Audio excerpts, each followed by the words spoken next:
7 अक्टूबर से खूंखार क्रिमिनल 3 कस्बों के इस त्रिकोण में घूम रहा है। देवास से अमोना, अमोना से कमलापुर तक इसने कोहराम मचा रखा है। वो भी हमें चैलेंज देकर। इसने अब तक जो भी कहा है करके दिखाया है।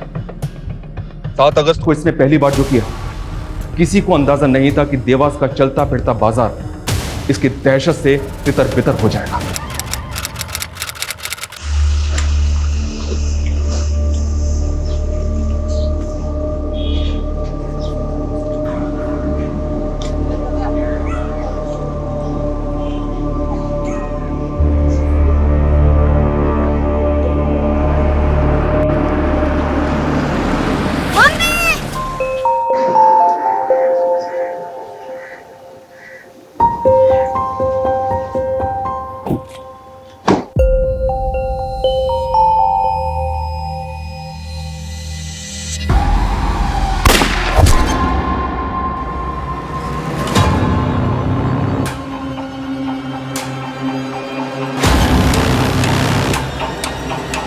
मुझे मेरे पर्सनल नंबर पे कॉल करता है।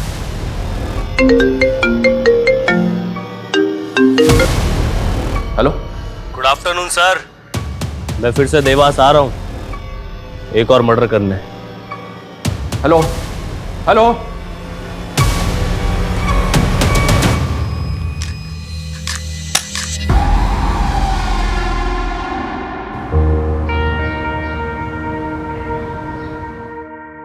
हर गांव का दौरा किया है मैंने।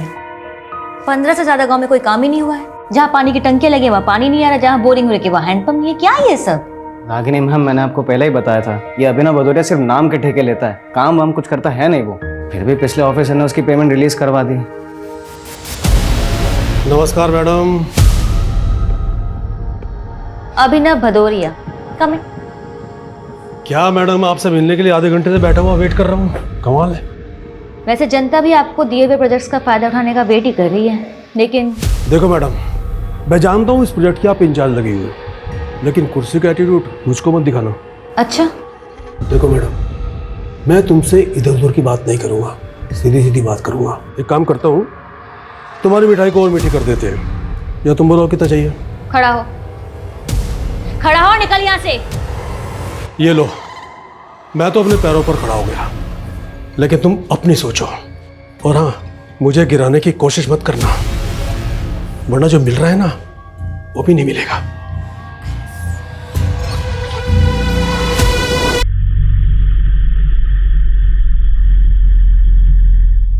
लीजिए भैया।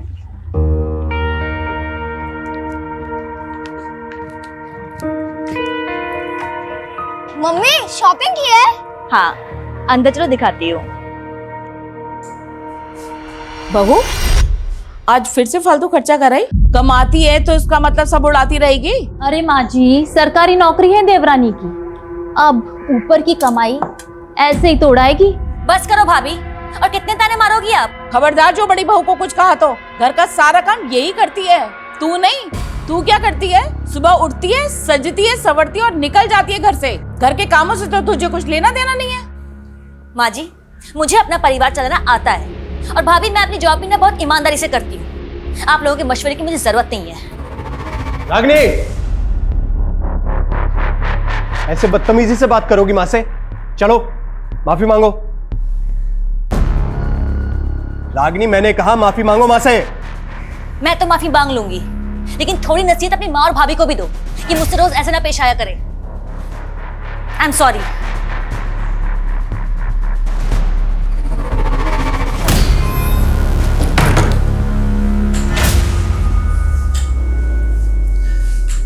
रागिनी, मैंने तुम्हें बोला है ना, इनकी बातें एक कान से सुन के दूसरे कान से निकाल दिया करो।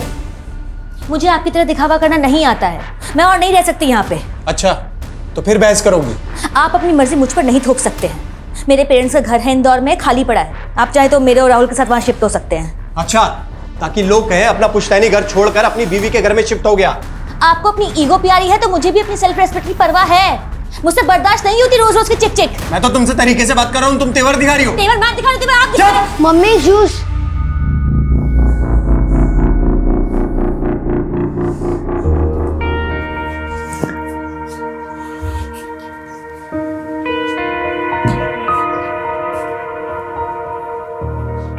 आप ऑफिस से थक के आई और सब आपके पीछे पड़ गए।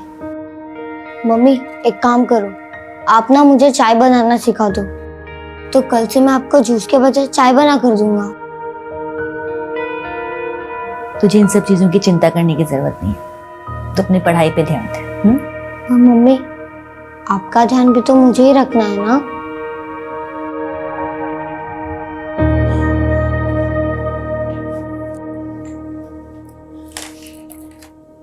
बहू, पहले इस मैडम को खाना लगा दो। रसोई में काम तो उसे करना नहीं है, कम से कम खाना तो पहले खा ले। बस कीजिए माँ जी, और कितने ताने मारेंगी आप? हद होती है तानों की भी। सुबह आपको टाइम पे नाश्ता इसलिए मिल जाता है क्योंकि मैं सुबह ऑफिस जाने से पहले बना के जाती हूँ, आपकी बड़ी बहू नहीं। क्या बात है रागिनी, वाह, इतनी अकड़ लाती कहां से है तू? हाँ? राहुल उठो, यहाँ बैठे रहोगे तो तुम्हारे संस्कार भी खत्म हो जाएंगे। चलो उठो। इंसल्ट करती है मेरा संस्कार खराब कर दे। आज छोड़, नशे में शर्म लिया सब भूल गया क्या है? अपने भाई की बीवी का हाथ पकड़ेगा तू? और क्या गलत कह रही है वो? सही तो कह रही है कि तेरी इन हरकतों का मेरे पोते के ऊपर क्या असर पड़ेगा? यही तो हमने कमी रह गई माँ, मैंने और सुधा ने तुम्हें पोता नहीं दिया ना, और इसीलिए हमारे पूजनीय स्वर्गीय पिताजी ने भी सारा काम धंधा रंजीत को दे दिया है। मेरा छोटा भाई है। तुम राहुल को लेके अंदर जाओ, इनकी मति मारी गई। कोई नहीं जाएगा कहीं पे, आज सब इसके सामने फैसला होगा। अरे इसे भी तो पता चलना चाहिए कि तुमने इससे शादी पैसों के लिए की है। 4 पैसे कमा कर लाती है इसलिए बीवी बना कर रखा है, वरना तुझसे सब कमीनों नीच इंसान इसे भी बेच खाए। क्या तुम अपनी औकात में रहो?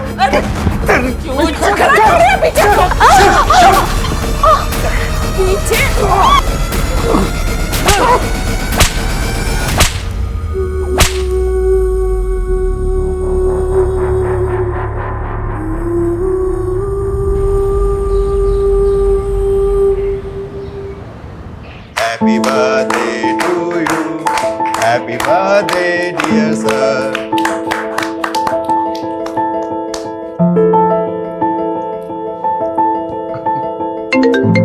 Excuse me.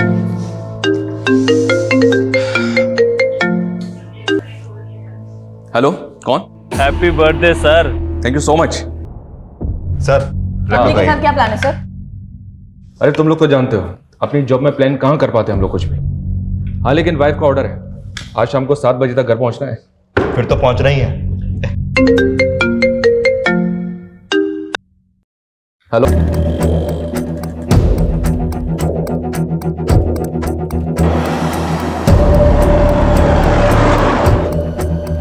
The number you are trying to call is out of coverage area. Phone बंद कर लिया उसने अपना। सर, आखिर कौन होगा वो जो मर्डर करके आपको कॉल कर रहा है?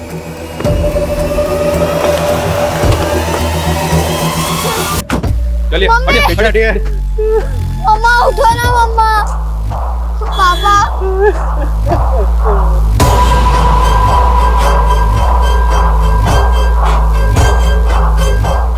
आसपास सर्च करो। मम्मा उठो ना। नहीं सर, मुझे तो पता ही नहीं चला कहाँ से गोली चली। सर, मैं और मेरा बेटा उसके पास जा रहे थे, एकदम से गोली चली और वो गिर गई। तो आप तीनों साथ में नहीं थे? नहीं सर, वो ऑफिस से आई थी, वो हमारा यहाँ पे वेट कर रही थी। हम सब साथ मिलके शॉपिंग पर जाने वाले थे। रागिनी काम क्या करती है? सर, वो एक गवर्नमेंट सर्वेंट थी, डीसीओपी ऑफिसर। सर, यहाँ कई विटनेस का कहना है कि शूटर बाइक पे था और उसने हेलमेट पहना हुआ था। बाइक और हेलमेट रेड कलर का था और व्हाइट कलर की शर्ट पहनी हुई थी उसने। आसपास चेक करो कितने सीसीटीवी लगे, सबकी फुटेज निकलवाओ। Okay sir. सर, इसने तो फेक नंबर प्लेट लगा रखी है बाइक पे, और जिस नंबर से इसने मुझे कॉल किया था वो नंबर भी फेक आईडी पे ऑब्टेन किया गया था। मेरे पर्सनल नंबर पे कॉल करके मुझे चैलेंज दे रहा था, बोल रहा था कि उसको पकड़ के दिखाओ। मतलब ये आपको पहले से जानता था? आपका पर्सनल नंबर इसके पास कैसे आया? I don't have any clue. लेकिन अजीब बात है, मेरा फ़ोन कॉल रिकॉर्डिंग मोड पे रहता है, मैंने इसकी रिकॉर्डिंग नहीं सुनी, लेकिन इसकी आवाज़ सुनने के बाद भी मुझे समझ में नहीं आ रहा कि होगा कौन। खांसी भी काफी इरिटेटिंग होती है, अगले 24 घंटों में उसकी खांसी भी बंद कर दूंगा। दूसरा गिफ्ट होगा आपको। कोल्ड ब्लडेड मर्डर, बहुत कामली बोल गया, मर्डर कर दिया।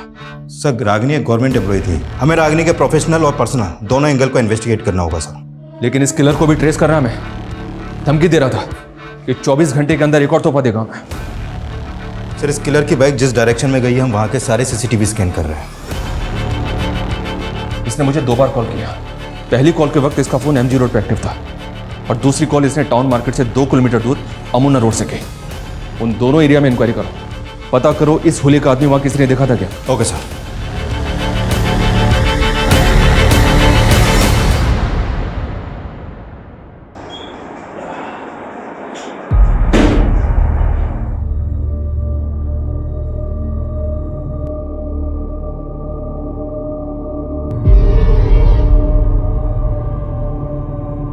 कौन था वो?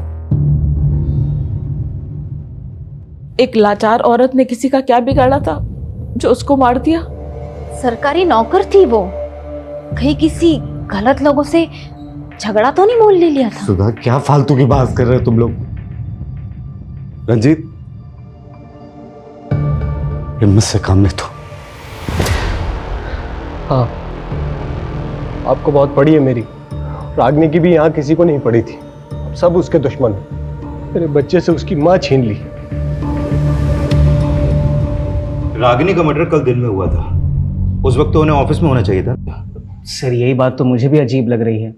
वो कभी छुट्टी नहीं लेती थी, लेकिन अचानक से उनको एक फ़ोन आया और वो हाफ डे लेकर चली गई। हेलो रंजीत, मैं बिजी हूँ, बाद में बात करती हूँ। नो, मैं हाफ डे नहीं ले सकती हूँ। तुम्हें क्या लगता है किसने मारा होगा उसे? किसी पर शक तुम्हें? गारंटी के साथ तो नहीं कह सकता, लेकिन कॉन्ट्रैक्टर अभिनव भदौरिया है ना, उस पर इंक्वायरी बिठाई थी मैम ने। सर वो आदमी जितना घपलेबाज है ना, उससे ज़्यादा टेढ़ा है। देख सुन मेरी बात, रागिनी ने जो रिपोर्ट मेरे खिलाफ बनाई है उसको गायब करके जला दे। वो रिपोर्ट DM तक नहीं पहुंच चाहिए, समझा? हाँ 1 मिनट रुक, मेरा एक फोन आ रहा है, मैं बाद में बात करता हूँ।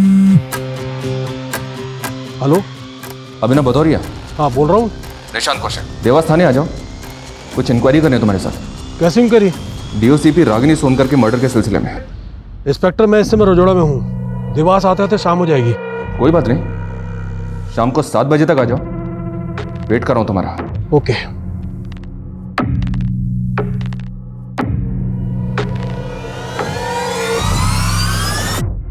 इंक्वायरी? कैसे इंक्वायरी?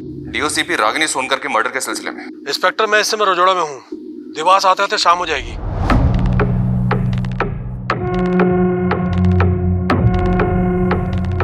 अरे सर अभी तो 1 घंटे पहले बताया था इंस्पेक्टर मैं इस समय आपको गिफ्ट देने वाला हूँ, लगता है आपको पता नहीं चला।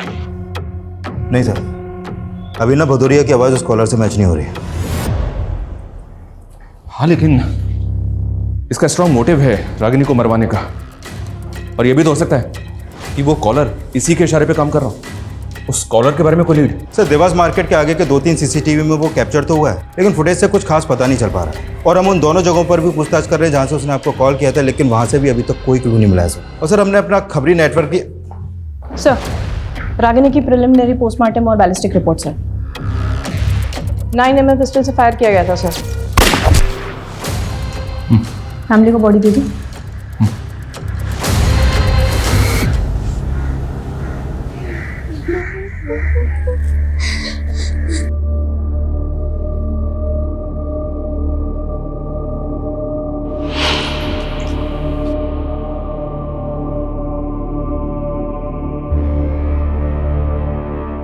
बेटा मैंने दवाई खा ली है।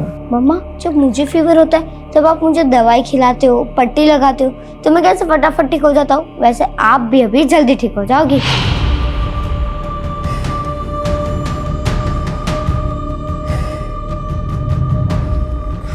राहुल पापा वो मम्मी को फीवर है ना, तो वेट पट्टी रखने से मम्मी जग जाएंगी। नहीं बेटा, वो हमेशा के लिए सो गई है, अब वो नहीं जगेंगी बेटा।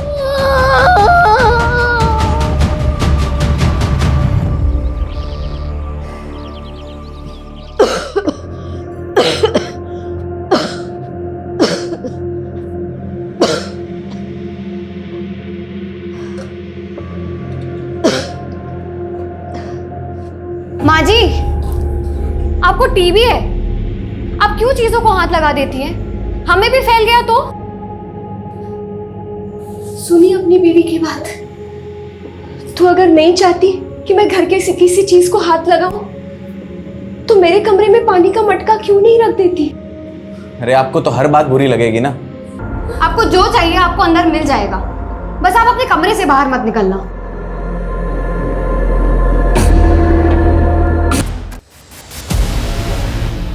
इंस्पेक्टर साहब, कल आपका बर्थडे था, तो मैंने सोचा कि अमोना की मिठाई लेकर चलता हूँ आपके लिए। ये लीजिए, लड्डू खाइए। ये लीजिए। तुझे कैसे पता कल बर्थडे था मेरा? इंस्पेक्टर साहब, मुझे मालूम है कि आप मेरी डिटेल निकलवाओगे, इसलिए मैंने भी आपके बारे में पता कर लिया। वैसे मेरे भी कुछ दोस्त हैं पुलिस में, और हाँ, जब भी मैं किसी से मिलने जाता हूँ ना पहली बार, तो उसके लिए ये मिठाई लेकर जाता हूँ। रागिनी की मौत से बहुत खुश दिख रहा है तू, इसलिए मिठाई बांटता फिर रहा है। कहीं ऐसा तो नहीं कि तू नहीं रहा? रागिनी का मर्डर करवा के मुझे क्या मिलेगा? कुछ नहीं। तेरे बारे में सब पता किया हमने। तू मिठाई के डिब्बों में रिश्वत भिजवाता है, लेकिन रागिनी ने तेरी इंक्वायरी बिठवा दी थी। इंस्पेक्टर, अपनी इंक्वायरी पर ध्यान दे। मेरे खिलाफ कुछ मिला या ऐसे ही बज रहा है? बस एक बार सबूत हाथ लग जाए फिर अच्छी तरह से बचवाएंगे तुझे। अच्छा तेवर है, वाह। मेरे खिलाफ सबूत लेकर आ, और सुन, मेरा कुछ बिगड़ने वाला नहीं है, समझा? उस कॉलर के तरह इसके तेवर भी कुछ कम नहीं थे सर, ये भी चैलेंज करके गया। नजर रखो इसमें। सर, उस किलर ने आपका पहला कॉल एमजी रोड से ही किया था, और उसी दौरान रागिनी के पति रंजीत का फोन भी एमजी रोड पे ही एक्टिव था। क्या रंजीत का उस कॉलर से कनेक्शन? सर, कनेक्शन तो कुछ नहीं मिला है, लेकिन रंजीत ने रागिनी को एमजी रोड से कॉल करके देवास टाउन मार्केट बुलाया था। सर, मुझे तो लग रहा है कि उसने पर्पसली रागिनी को वहां पे बुलाया था। लेकिन रंजीत अपनी बीवी को क्यों मारेगा?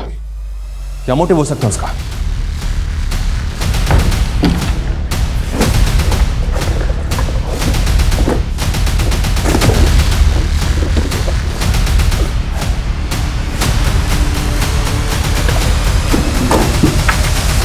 रागिनी, जब से तुम्हारे माँ बाप गुजरे हैं तब से तुम्हारा घर बंद ही तो पड़ा है। फालतू में किसी ने कब्जा कर लिया तो पछताओगी। अरे अच्छा खासा बाहर मिला है, बेच बाच के खत्म करो ना।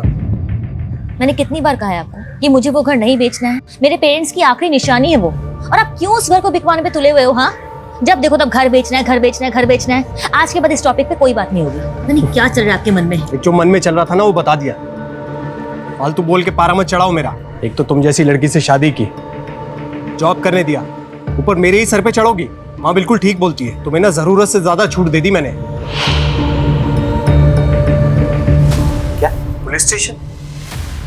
नहीं सर, रंजीत की आवाज भी मैच नहीं कर रही उस कॉलर की आवाज से। सर, रंजीत आ गया। सर, मैंने वहाँ रागिनी को हाफ डे लेकर मार्केट में मिलने के लिए बुलाया, तो आप कुछ भी बोलेंगे? सर, वहाँ हम राहुल के बर्थडे पार्टी की शॉपिंग के लिए मिलने वाले थे। जिस दौरान तूने रागिनी को एमजी रोड से फोन किया था, उसी दौरान इस आदमी का फोन भी एमजी रोड पे एक्टिव था। इस आदमी का एमजी रोड पे तू मिला था इस आदमी से? नहीं सर, मैं क्यों मिलूंगा? मैं तो इसे जानता तक नहीं। देख रंजीत, तू जितना ज्यादा हमें घुमाएगा ना, उतनी ज्यादा तकलीफ होगी तुझे बाद में। सर, आपको क्या लगता है मेरी बीवी को मैंने ही मरवाया है? तो कौन होगा ये आदमी जो बाइक पे बैठा हुआ है? क्या एमजी रोड पे तुमने किसी ऐसे आदमी को देखा था जो इस बाइक पे बैठा हुआ था? या ऐसे किसी आदमी को जानते हो जिसके पास ये बाइक है? इस बाइक से, इस आदमी की कद काठी से कुछ भी याद आ रहा है तुम्हें तो बताओ। मैं सर, मैं नहीं जानता इस आदमी को सर।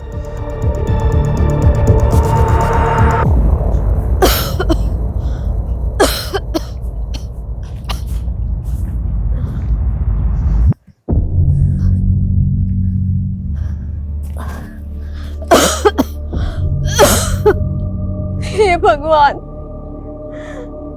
मैं हार गई इस जीवन से। खुशी मेरे नसीब में नहीं तो कम से कम मुझे मौत ही दे दे।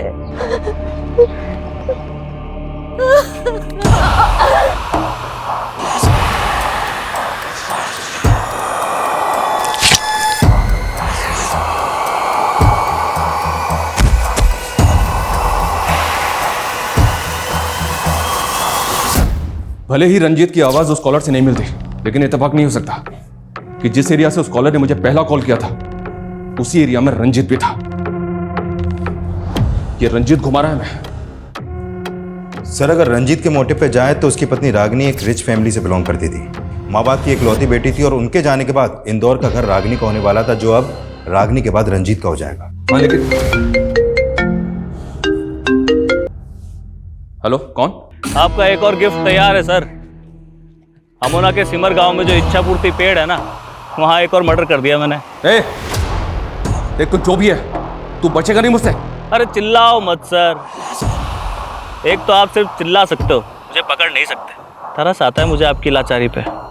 तेरे तो मैं काम डाउन सर। अगला मर्डर भी प्लान कर लिया है मैंने, लेकिन आप ना दिमाग पे ज्यादा जोर मत दो। क्या है कि उससे बीपी हाई हो जाता है, और हाई बीपी से आंखें भी खराब हो सकती हैं, और मैं नहीं चाहता मेरी वजह से आपकी आंखों में चश्मा लगे। इसलिए चुपचाप अमोना जाइए और अपना तोहफा कबूल कीजिए। बाय। हेलो हेलो, अमोना जाना है हमें। उसने कहा कि अमोना के सिमोर गांव में उसने एक और मर्डर किया है। क्या? उसने अगला मर्डर भी प्लान कर लिया, ये भी बोला उसने। पता नहीं और कौन कौन है जिसको वो टारगेट करने वाला है। ऐसे number 5, my favourite food. I am very foodie. I love to eat. My mother cooks very dishes for me. But my favorite is chole bhature. अरे छोले भटूरे तो हिंदी में होता है, अंग्रेजी में हिंदी क्यों घुसा रही है? माँ, छोले भटूरे को अंग्रेजी में भी छोले भटूरे ही बोलते हैं। अच्छा।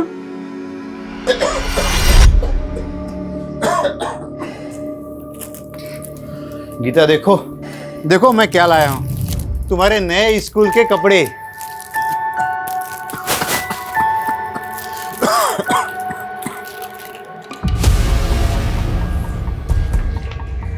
उसने पहला मर्डर किया एक बिजी मार्केट में, और दूसरा मर्डर किया इस सुनसान जगह पे।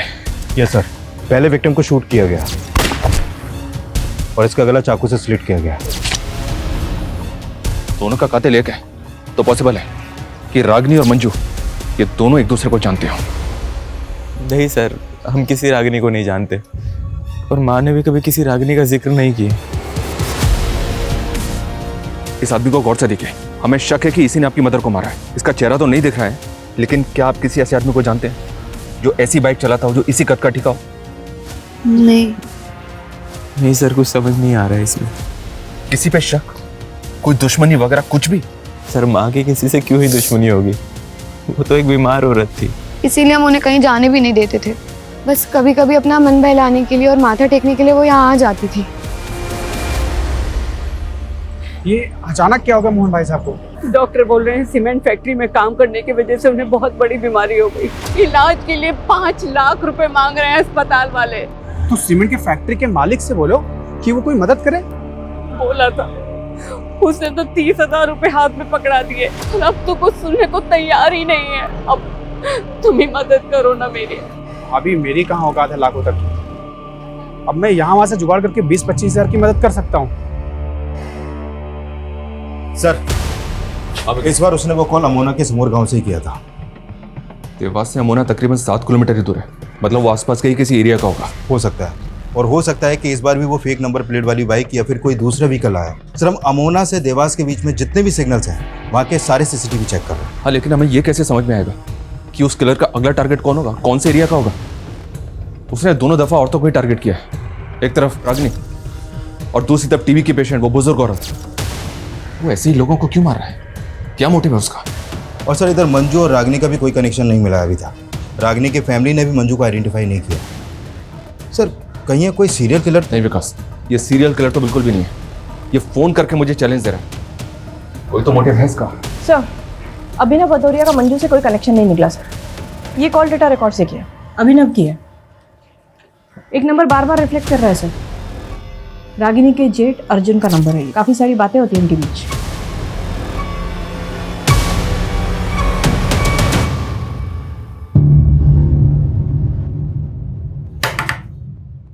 गीता, माँ कहाँ है?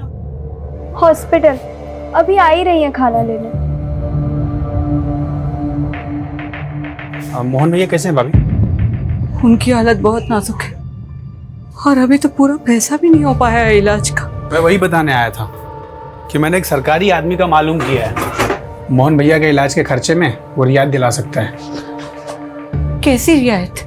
सरकार की स्कीम है, कि सीमेंट फैक्ट्री में काम करने वाले मजदूरों का इलाज फ्री में होता है, और आपने जो पैसा जमा किया वो भी शायद वापस हो सकता है। ऐसा हो सकता है? हाँ, मोहन भैया के हॉस्पिटल के कागज लेकर के और उनकी सीमेंट फैक्ट्री वाली आईडी लेकर के शाम को मेरे साथ चलना, सरकारी आदमी से मिलवा दूंगा मैं। ठीक है। मैंने कहा ना, मेरा रागनी के मर्डर से कोई लेना देना नहीं है। रागनी के जेठ से क्या लेना देना है? मैंने कहा ना, कोई लेना देना नहीं है। अब बस, अब अगर और ज्यादा कर दिखाई ना तब। हाँ, मैंने रागनी के जेठ को पैसे दिए थे। अनुभव भदौरिया ने मुझे लालच दी कि अगर वो रागिनी से उसका काम करवा दूंगा मैं, तो उसके बदले में मुझे ढेर सारे पैसे देगा।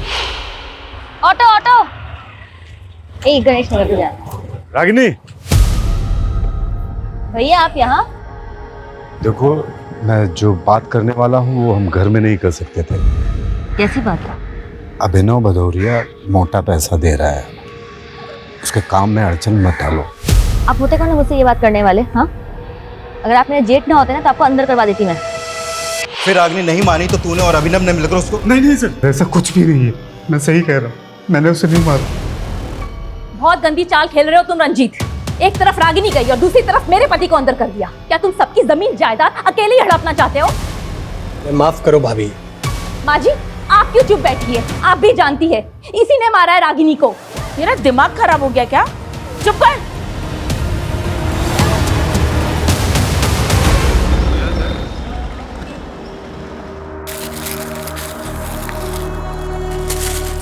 भाभी, मैंने साहब को सब कुछ बता दिया है, आप जाकर मिल लो।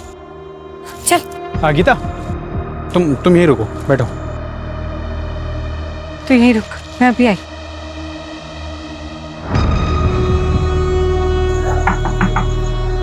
आइए।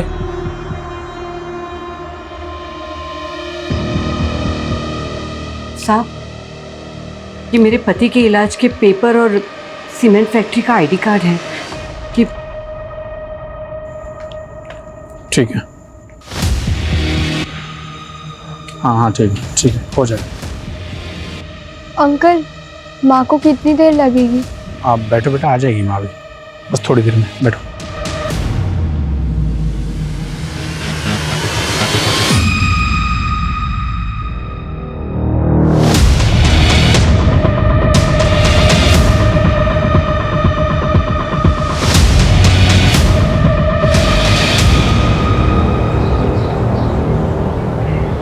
हाँ जी पंडित जी, नमस्कार।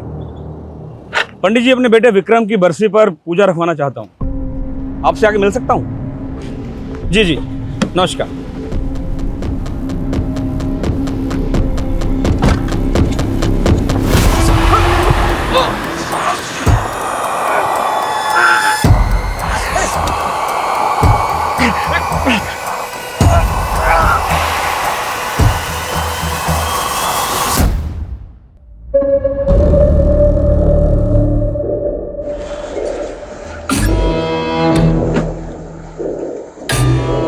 सर, अर्जुन की इलेक्ट्रॉनिक वॉइस भी उस कॉलर की आवाज से मैच नहीं कर रही है। अभिनव, अर्जुन और रंजीत, ये तीनों सस्पेक्ट हैं और इन तीनों का उस कॉलर से कोई कनेक्शन नहीं मिल पा रहा है। मंजू जी का भी कोई खास कनेक्शन नहीं मिल रहा सर। उनके पड़ोसियों ने बताया कि बेटे और बहू का मंजू जी की तरफ कोई खास बर्ताव नहीं था सर। वो अक्सर बीमार रहती थी और ये लोग उसकी बीमारी से परेशान थे। हाँ, लेकिन ऐसा भी तो नहीं लग रहा है कि कुछ सुपारी किलर होगा। इसका कोई ना कोई मकसद जरूर है।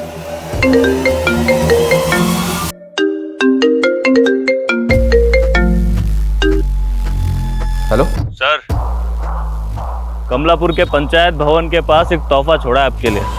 ए, देख मेरी बात सुन। कुछ रह गया है आपके पास दिखाने को? पकड़ तो पाई नहीं मुझे। चलिए एक काम करते हैं, मैं ही आ जाता हूँ देवास वापस। वहां एक गलती सुधारनी है मुझे। गलती? हाँ, पकड़ सको तो पकड़ लो। हेलो मैं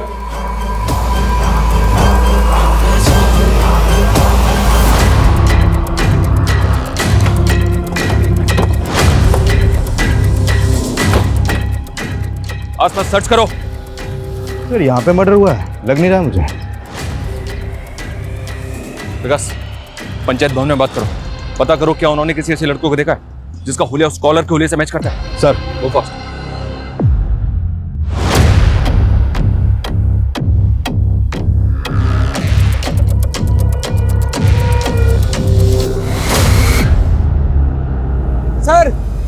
लाश यहाँ पड़ी है।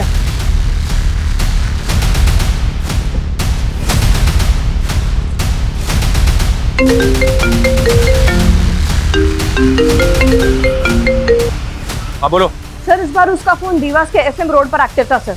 वो बोल रहा था कि देवास वापस आ रहे हैं, जबकि ऑलरेडी देवास में था। और एक बात सर, ये रंजीत भी गायब है सर, इसका फोन भी बंद आ रहा है। मुझे शुरू से ही लग रहा है उस कॉलर का रंजीत से कोई कनेक्शन है। इस रंजीत के बारे में सब कुछ पता करो। Okay sir. सर, विक्टिम का नाम कन्हैया सिंह है, कमलापुर का सरपंच था ये।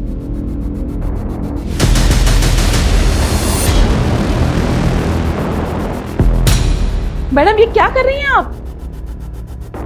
हमें अपना काम करने दीजिए, और अगर आप रंजीत के बारे में कुछ भी जानती हैं तो मुझे अभी के अभी बताइए। मैडम हमने बोला ना हमें कुछ नहीं पता। मैडम जी एक मिनट,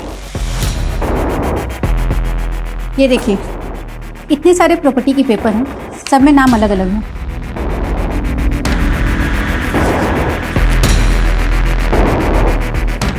ये रंजीत ज्वेलर है ना? जी। तो इतने सारे लोगों के प्रॉपर्टी के पेपर्स इसके कमरे में क्या कर रहे हैं? मैडम हमारा ये पुश्तैनी काम है, लोगों के गहने और उनकी प्रॉपर्टी गिरवी रख के हम उन्हें ब्याज पे पैसा देते हैं। ये रागिनी के पेरेंट्स के प्रॉपर्टी के पेपर्स, रंजीत के पास ये भी गिरवी पड़े थे? नहीं, ऐसा कुछ नहीं है। सब झूठ बोल रही है माँ जी रंजीत के बारे में। उसी ने मरवाया है रागिनी को और मेरे पति को फंसा दिया। मैडम जी आप रंजीत के बेटे राहुल से पूछो, वो आपको बताएगा कि कैसे रंजीत प्रॉपर्टी के लिए रागिनी से झगड़ता था। सर, कन्हैया की फैमिली में तो कोई नहीं है और बाकी पांचों को भी कोई आइडिया नहीं है कि कन्हैया मंजू और रागिनी को जानता था कि नहीं। हेलो, कौन? सर मैंने देवास के एसएम रोड पे अपना काम खत्म कर लिया है, आप आए नहीं पकड़ने? रागिनी, मंजू, कन्हैया, इनको क्यों मारा तूने? ये सब के सब एक ही माला से बंधे हुए हैं और इस माला का आखिरी फूल भी जल्दी मुरझा जाएगा। हेलो हेलो सर, देवास के एसएम रोड पर रंजीत की लाश मिली है। What?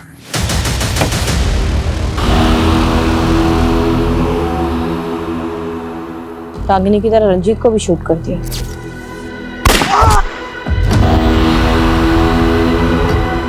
सर, अगर किलर को रंजीत को भी मारना था तो वो उसे रागिनी के साथ भी मार सकता था। तो कुछ समझ में नहीं आ रहा कि वो कौन सा गेम खेल रहा है।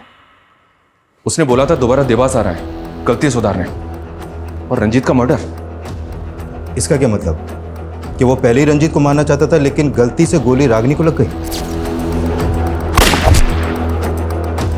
इसने हर हत्या के बाद मुझे कॉल करके कुछ ना कुछ ऐसा बोला है जो इसके अगले टारगेट से कनेक्टेड था। एक मिनट,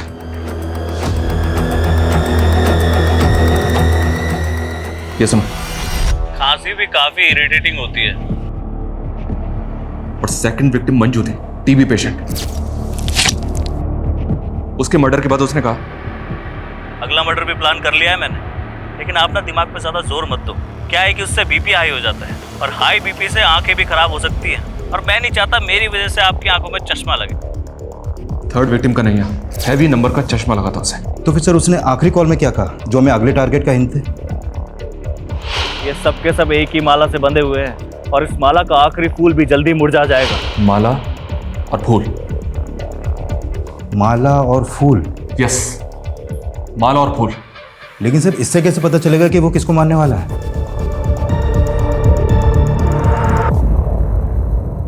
माँ, हाँ, मैंने भगवान से प्रे किया है, पापा जल्दी ठीक हो जाएंगे। हाँ। हेलो, हाँ डॉक्टर साहब, मैं खाना लेके आ ही रही हूँ अस्पताल। क्या? अरे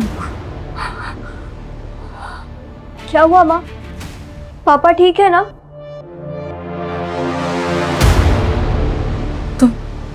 तुम ही रहो, मैं रिक्शा लेकर आती हूँ।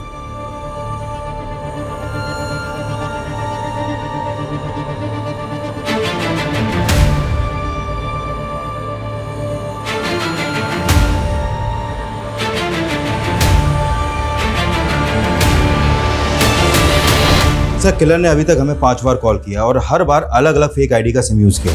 लेकिन सर उसने जहां से भी कॉल किया वहां पे कोई सीसीटीवी है ही नहीं। कोई क्लू नहीं मिल रहा उसको लोकेट करने के लिए सर। सर हमें तो ये भी नहीं मालूम कि वो अगला कॉल कहाँ से और किस नंबर से करेगा। देवास से अमोना, अमोना से कमलापुर और वापस देवास। वो इसी त्रिकोण में घूम रहा है। उसका अगला टारगेट भी इसी त्रिकोण के सराउंडिंग में होगा। इस त्रिकोण में पेट्रोलिंग बहुत टाइट होनी चाहिए विकास। और हाँ, मेरा फोन भी सर्विलेंस पे डालो। वो जैसे ही मुझे कॉल करेगा, कंट्रोल रूम उसकी लोकेशन को ट्रेस करके पेट्रोलिंग टीम को अलर्ट भेजेगी तुरंत। इस बार कैसे भी करके हमें इसको पकड़ना है। मैं रंजीत का बैकग्राउंड चेक कर रही थी सर, तब मुझे एक कनेक्शन मिला मंजू के वाया। कैसा कनेक्शन? सर रंजीत के घर में बहुत सारे प्रॉपर्टी के पेपर्स थे, जिसमें से ये प्रॉपर्टी का पेपर है मोहन कुमार के नाम का। मोहन कुमार ने अपना घर गिरवी रखा था रंजीत के पास सर। उसके बाद उसने धोखे से इस पर हड़प दिया सर। ये फोटो आइडेंटिफाई की है मंजू के बेटे के थ्रू, मोहन कुमार। सर मोहन माँ का दूर का रिश्तेदार था और उसने माँ को मुसीबत के समय 2 लाख रुपए भी उधार दिए थे, लेकिन जब मोहन बीमार पड़ा तो माँ उसकी पत्नी पूनम की मदद नहीं कर पाई थी। पूनम, मैं बहुत शर्मिंदा हूँ। अभी मेरे पास सिर्फ 10,000 रुपये ही है, इससे ज़्यादा मैं कुछ नहीं कर सकती। फिर मालूम चला कि मोहन की डेथ हो गई है और उनका घर जो साहूकार के पास गिरवी था वो साहूकार ने हड़प लिया और उसकी पत्नी और उसकी बेटी को घर से निकाल दिया। दोनों बेघर हो गए थे सर। तो मोहन की बीवी और बेटी आजकल कहाँ है? सर सुनने में आया था कि पूनम ने अपनी बेटी को किसी अनाथ आश्रम में डाल दिया था और उसके बाद वो वहाँ से कहीं चली गई थी। पता नहीं कहाँ होगी बेचारी।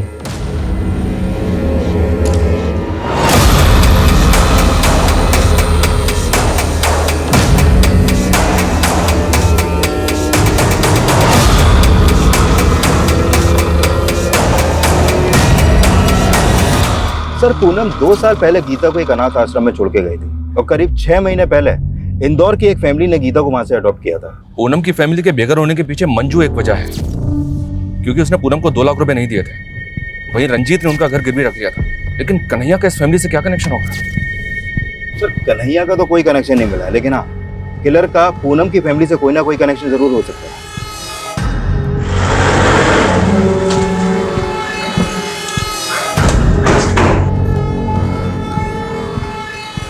क्या हो गया बेटा? हाँ, कहीं घूमने जाना है तो मैं देखता हूं। जी कहिए। आपसे कुछ बात करनी है।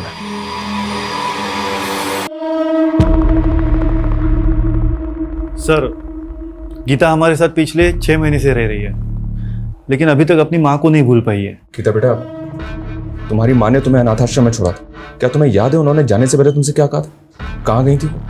सर जब से वो आदमी यहाँ आके गया है ना, तब से ही कुछ ज्यादा ही सदमे में रहने लग गई है। कौन आदमी? गीता, एक्सक्यूज मी, कौन हो तुम?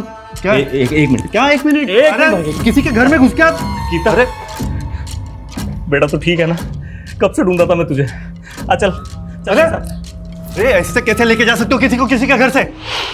गीता उससे डर रही थी सर, इसीलिए हमने उसे घर से बाहर निकाल दिया। फिर बाद में गीता ने कहा कि वो उसका मामा लगता था। कौन मामा है? ये कहाँ रहता तुम्हारा मामा? मालूम नहीं, मामा गंदा है।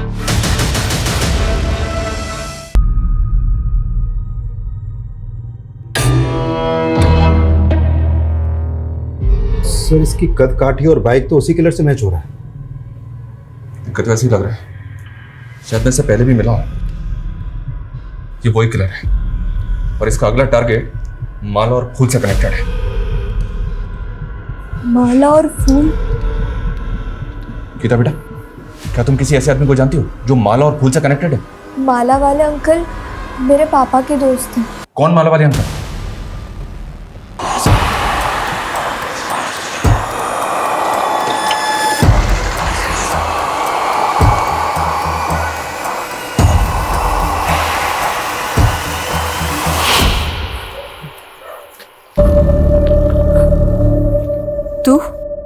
दीदी मेरी बात का भरोसा करो। जेल से निकलते वक्त मैंने कसम खाई थी आज के बाद कोई गलत काम नहीं करूंगा। तूने हमेशा हमें बदनामी ही दी है।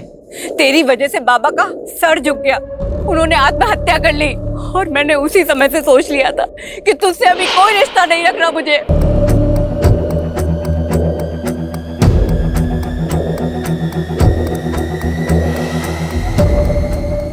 शरद, होशियार, रुक जा, शूट मत करना वरना मैं तुझे शूट कर दूंगा। ए हिलना मत, पुष्कर रोक। आप लोग दूर रहिए सर, आप लोग को कुछ नहीं पता। पुष्कर हमें सब पता है। देख मेरी बात सुन, मैं जानता हूं तू ये सब क्यों कर रहा है। तेरी बहन के साथ जो कुछ भी हुआ है तू उसका बदला ले रहा है। देख मैं ये भी जानता हूं तेरे बारे में, एक टाइम ऐसा था तू भी इस जुर्म की दुनिया से बाहर आना चाहता था। पुष्कर ये गन मुझे दे दे। पुष्कर मैं कहता हूं रुक जा। पुष्कर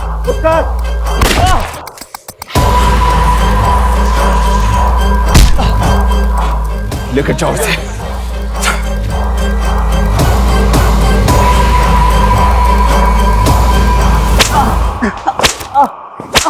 विकास उठ। पुष्कर सिंह बहुत तरक्की कर ली तूने, ड्रग पेडलर से मर्डरर। सर पिछली बार जब आपने मुझे जेल में डाला था ना, मैंने कसम खाई थी आज के बाद कोई गलत काम नहीं करूंगा। पर जेल से बाहर निकलने के बाद मैं क्या देखता हूं, मेरी बहन के साथ इतनी नाइंसाफी।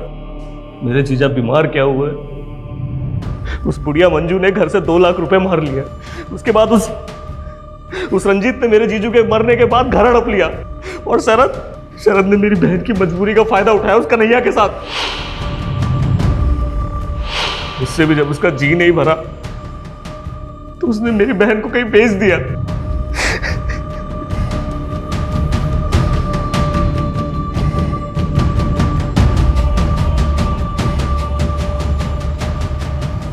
मुझे बेहद अफसोस है इस बात का कि जो लड़का रिहा होकर यह सोच रहा था कि वो दोबारा क्राइम नहीं करेगा, अब उसी के खिलाफ मुझे एक लंबी चौड़ी चार्जशीट तैयार करनी पड़े। पुष्कर का वो बयान भी सही निकला कि उसकी बहन पूनम शरद के द्वारा एक ह्यूमन ट्रैफिकिंग गैंग को बेची गई थी। शरद अभी न्यायिक हिरासत में है, लेकिन निराशा मुझे इस बात की है कि पुष्कर जैसे कई हताश लोग अक्सर गुनाहों के रास्ते पे निकल जाते हैं, जिसका सॉल्यूशन यही है कि आप जुर्म के खिलाफ अपनी चुप्पी को तोड़िए, हमारे पास आइए, क्योंकि जुर्म के खिलाफ लड़ाई हम सब की है।